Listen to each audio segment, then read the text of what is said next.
सो hi guys, कैसे हैं आप लोग। आई होप कि आप लोगों का पेपर अच्छा रहा होगा। अरे नहीं भी रहा तो देखा जाएगा। लो स्कोर इतना ज्यादा बड़ा कोई हुआ नहीं है कि हमने सोचना है कि लो स्कोर आया है तो एडमिशन नहीं होगा, ऐसा कुछ नहीं है। एडमिशन हो जाएगा। बस ये कि हम स्ट्रैटेजिकली इसको प्लान आउट करें। स्ट्रैटेजिकली प्लान आउट करने का मतलब ये है कि हमने कहाँ कहाँ कौन सा कोटा और ये कह सकते हैं आप या कैटेगरी में जाना है एडमिशन के लिए। एक तो देखिए, दो तरीके हैं हमारे एडमिशन होने में नीट में, या आप बोल सकते हैं एमबीबीएस एडमिशन्स के लिए हमारे पास दो तरीके हैं। एक तो या तो आपके स्कोर बहुत अच्छा हो, दूसरा ये है कि या तो आपका बजट बहुत अच्छा हो। तो देखिए, या तो अगर आपका स्कोर अच्छा नहीं आया है तो हमें सेकंड ऑप्शन हमारे पास बचता है बजट को लेकर। बजट पे जाएंगे एंड बजट हमें फिर भी खर्च करना ही पड़ेगा, चाहे हम उसको किसी भी कैटेगरी के लिए चूज करें, चाहे हम प्राइवेट के लिए जाएं, डीम्ड के लिए जाएं। बट हम आपको लो स्कोर में गवर्नमेंट कॉलेज के ऑप्शंस देते हैं। यहाँ पर अगर आप हमारे साथ काउंसलिंग में जाते हैं तो हम सिर्फ गवर्नमेंट कॉलेज के ऑप्शंस देते हैं। करने को हमारे पास प्राइवेट कॉलेजेस भी हैं, डीम्ड कॉलेजेस भी हैं। बट जब when you can get the best, then why go for private या डीम्ड कॉलेजेस। आपको भी पता है कि आज के टाइम पे गवर्नमेंट कॉलेजेस की क्या वैल्यू है, उनका पेशेंट लोड, उनका एक्सपोजर विद पेशेंट्स एंड पढ़ाई किस लेवल पे रहती है, ये आपको भी पता है। और सबसे बड़ी बात क्या है कि जितने भी 650 प्लस के बच्चे रहते हैं, दे opt for government college. Why don't they opt for private college? कभी आपने इस बारे में सोचा? जबकि उनको तो फ्री सीट्स भी मिलती है, वहां पर फ्री सीट मिलती है with all the amenities, hostel वगैरह फ्री रहता है उनका, but still they opt for government colleges, not private colleges. Just because कि जो पेशेंट लोड, देखिए हमारा मेन एमबीबीएस करने का क्या मोटिव है, यही है ना कि हम ज़्यादा से ज़्यादा हैंड्स ऑन प्रैक्टिस कर सके, प्रैक्टिकल कर सके एंड हमारा ज़्यादा से ज़्यादा ये रहे कि हम पेशेंट की प्रॉब्लम समझ के डायग्नोस कर सके and we excel in it. Practical knowledge हमें जितनी रहेगी उतना ही हमें फ़ायदा एमडी क्रैक करने में होगा या आगे अपना लाइसेंस हासिल करने में होगा। जैसे कि आपको पता है कि कितने नॉर्म्स बदलते जा रहे हैं। खैर वो तो हम बाद में डिस्कस करेंगे, जब आप आएंगे काउंसलिंग के लिए तो उस पर भी हम आपको काउंसलिंग करेंगे। बट अभी हमारा मेन मोटिव है कि किस तरह से अगर हम लोग थोड़ा सा रह गए हैं मार्क्स ना लाने में, बच्चा रह गया है, मार्क्स नहीं लेकर आ पाया, तो हम उसको कैसे एक अच्छे कॉलेज की तरफ परस्यू कर सकते हैं और कैसे हम एडमिशन उसका गवर्नमेंट कॉलेज में कर सकते हैं। चलिए, अगर आपकी चॉइस है प्राइवेट कॉलेज के लिए भी, but I would rather prefer कि हम गवर्नमेंट कॉलेज ही के लिए प्रेफर करें एंड वहीं जाएं, क्योंकि वैल्यू फॉर मनी होना चाहिए। हम कहीं भी खर्च कर रहे हैं, समझ लीजिए अगर हमारा बजट ओवरऑल 5 साल का 1.5 करोड़ तक आ रहा है, 1.5 करोड़ के आसपास, तो कहीं भी प्राइवेट कॉलेज में भी आपको पता है डीम्ड कॉलेज में भी आएगा ही आएगा। तो why not get the value for money. हम ऐसी जगह क्यों ना जाएं जहां पर हमें आगे चल के एमडी के लिए भी हेल्प आउट हो। एमडी में भी हम मतलब हम खुद क्रैक कर सके, बच्चा खुद क्रैक कर सके, जरूरत ना पड़े उसको आगे, आपको मतलब एज अ पेरेंट आपको जरूरत ना पड़े बच्चे पे 2.5 करोड़ और खर्च करने के लिए। क्योंकि आप जानते हैं एमबीबीएस की एज अ लोन कोई वैल्यू नहीं है जब तक बच्चा एमडी ना करे, जब तक कोई स्पेशलाइजेशन ना करे।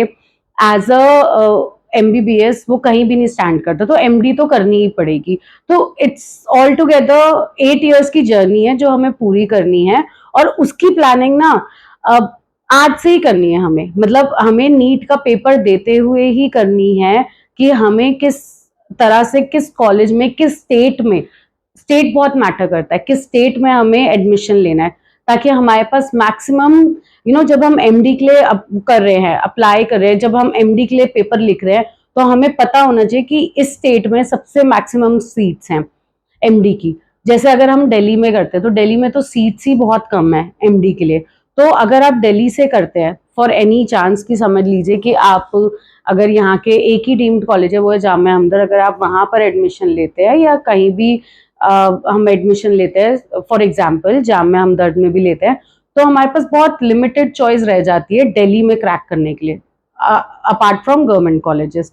चलिए, इस पे भी हम जब आप आएंगे काउंसलिंग के लिए तो बहुत डिटेल्ड में हम इसको समझाएंगे आपको कि क्या इंपॉर्टेंस है नीट में, मतलब एमबीबीएस में एडमिशन लेने का, जो आपका एमडी को भी डिसाइड करता है आगे चल के। मतलब देखिए, ऑल टुगेदर जो हम डिस्कशन कर रहे हैं कि अगर हमारा स्कोर वहां तक नहीं पहुंचा जहां पर हम लोग अच्छी सीट ले सकते हैं, ठीक है, तो हमें, अगर हम लो स्कोर पे हैं, डजेंट मैटर, अभी हम इसको लो स्कोर ज्यादा, हम ये नहीं सोचेंगे कि बच्चा फेलियर हो गया अगर उसका लो स्कोर आया, ऐसा नहीं है। See, NEET is just a platform MBBS में घुसने का। वो ये नहीं डिक्टेट करता कि आप कितने अच्छे डॉक्टर बनने वाले हैं, डेफिनेटली वो ये डिक्टेट नहीं करता है। बट अगर हमारा फिर भी स्कोर कम आया है and we have lot of people जो कंपटीशन में है, तो हम ये स्ट्रैटेजिकली प्लान करेंगे कि हम कैसे अच्छे कॉलेज में ले सके एडमिशन, मतलब टॉप गवर्नमेंट कॉलेजेस में एडमिशन ले सके। एंड उसके लिए भी देखिए, उसमें भी यह है कि अगर समझ लीजिए एक बच्चा क्वालिफाइंग मार्क्स पे है, 150 मार्क्स हैं उसके, 160 मार्क्स हैं, और वहीं पर ही दूसरा 450 या 500 नंबर का एक और बच्चा खड़ा हुआ है, प्रोफाइल, वहां पर जब हम जाएंगे ना गवर्नमेंट कॉलेज में एडमिशन लेने के लिए, तो हमारी प्रोफाइल मैटर करेगी। 150 या 450 से नहीं मैटर करेगा, हमारा ये मैटर करेगा कि किसकी प्रोफाइल स्ट्रांग है। वो हम आपको गाइड करेंगे कि कैसे कैसे आगे चीजें रहेंगी उसमें और हमें क्या पेपर वर्क करना है। तो उसकी प्रोफाइल स्ट्रांग है, 450 वाला बच्चा भी आपके सामने रिजेक्ट हो जाएगा और 160 वाला बच्चा अप्रूव हो जाएगा सीट के लिए। मतलब समझ लीजिए उसके पास आ गई गवर्नमेंट सीट और 450 वाले बच्चे के पास नहीं आई, ठीक है। फिर आता है बजट की बात। तो बजट डेफिनेटली अगर हम गवर्नमेंट कॉलेज में बजट लगा रहे हैं तो उससे अच्छी तो कोई बात ही नहीं है, एंड हम बेटर ही करके निकलेंगे उसमें, ठीक है। तो अभी मैं आपको यही सजेस्ट करूंगी कि अगर बच्चा थोड़ा सा, आपके बच्चे के 300 से कम मार्क्स हैं या 350 भी हैं, 350 भी आज के टाइम पे अगर हम देखें तो कट ऑफ कहीं भी नहीं हम लोग स्टैंड करते, बजट हमारा उतना ही रहता है, 1.5 करोड़ के करीब ही रहता है, 1.25 करोड़ 1.5 करोड़ ही रहता है। तो why not go for a good college, ठीक है, हम गवर्नमेंट कॉलेज में जा सकते हैं। अगर आपके 350 से कम हैं मार्क्स, तो प्लीज आप हमें इस नंबर पे कांटेक्ट कीजिए, जो आपके स्क्रीन पे दिख रहे होंगे नंबर, उस पे कांटेक्ट कीजिए, एंड हम फिर आपको गाइड करेंगे कि कैसे हम बच्चे के साथ काम कर सकते हैं और कैसे उसके लिए हम सीट फर्स्ट राउंड में रख सकते हैं। मैं यहाँ पर सेकेंड राउंड या थर्ड राउंड की बात नहीं कर रही हूँ, क्योंकि देखिए जैसे जैसे हमारे राउंड्स बढ़ते रहेंगे वैसे वैसे हमारी चॉइसेस काफी लिमिटेड होती रहेंगी और हमें टॉप अच्छे कॉलेजेस देखने हैं, और वो कभी भी नहीं स्टे करते टू द थर्ड राउंड, नहीं करेंगे स्टे, ठीक है। तो हमें फर्स्ट राउंड को टारगेट करना है और हमें फर्स्ट राउंड में चाहिए सीट। तो उसके लिए हमें प्लानिंग करनी पड़ेगी। आप जितनी जल्द से जल्द हो सके अपॉइंटमेंट बुक कीजिए और मिलिए हमसे, फिर देखते हैं हम आगे कैसे काम करेंगे, ठीक है। Thank you.